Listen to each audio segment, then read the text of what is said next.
Today we're making the ultimate comfort food, crispy hake and fries. First, let's prep the fish. Pat your hake fillets completely dry. Next, dredge them in seasoned flour, then dip into a beaten egg wash, and finally coat them thoroughly in breadcrumbs for that perfect crunch.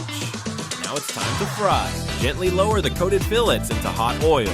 Listen to that sizzle as they turn a beautiful golden brown. Once cooked, let them drain on a wire rack.